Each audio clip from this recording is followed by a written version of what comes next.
سورۃ الکوثر قرآن مجید کی 108ویں سورہ ہے۔ اس میں 3 آیات اور 1 رکوع ہے۔ یہ قرآن مجید کی سب سے چھوٹی سورت ہے، مگر اس کے معنی و پیغامات بہت گہرے اور عظیم ہیں۔ یہ سورت مکہ مکرمہ میں نازل ہوئی اور نبی کریم صلی اللہ علیہ وآلہ وسلم کی تسلی، فضیلت اور دشمنوں کے رد میں نازل ہوئی۔ اعوذ باللہ من الشیطان الرجیم، میں اللہ کی پناہ مانگتا ہوں شیطان مردود سے۔ بسم اللہ الرحمن الرحیم، شروع اللہ کا نام لے کر جو بڑا مہربان نہایت رحم والا ہے۔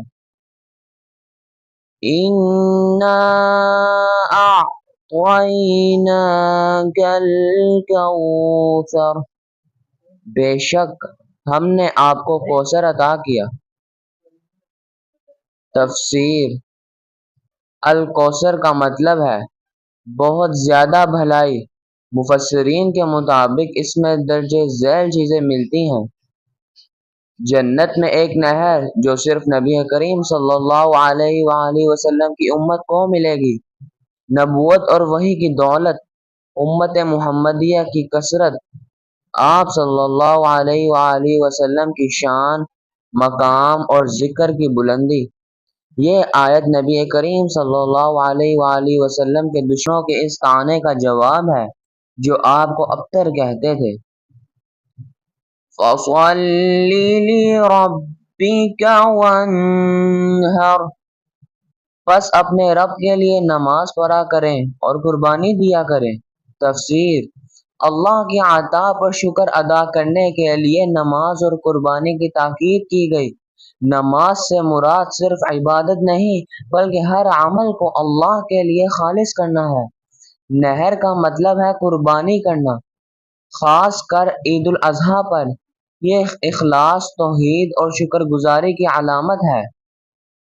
اِنَّ شَانِئَکَ هُوَ الْأَبْتَرُ، یقیناً آپ کا دشمن ہی بے نسل ہے۔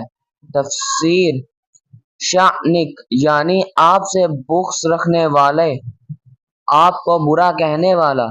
ابتر وہ ہے جس کی نسل یا ذکر باقی نہ رہے۔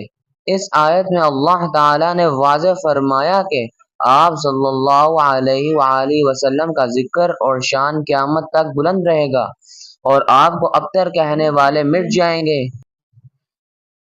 یہ پیشن گوئی سچ ثابت ہوئی۔ نبی کریم صلی اللہ علیہ وآلہ وسلم کا نام آج دنیا کے کونے کونے میں لیا جاتا ہے، جبکہ آپ کے دشمن کا نام و نشان نہیں۔ سورۃ الکوثر کا خلاصہ: اللہ نے اپنے محبوب کو بے شمار نعمتیں عطا کی۔ اس پر شکر کا طریقہ نماز اور قربانی۔ دشمنوں کا انجام ذلت اور رسوائی ہے، جبکہ نبی کریم صلی اللہ علیہ وآلہ وسلم کا ذکر ہمیشہ باقی ہے۔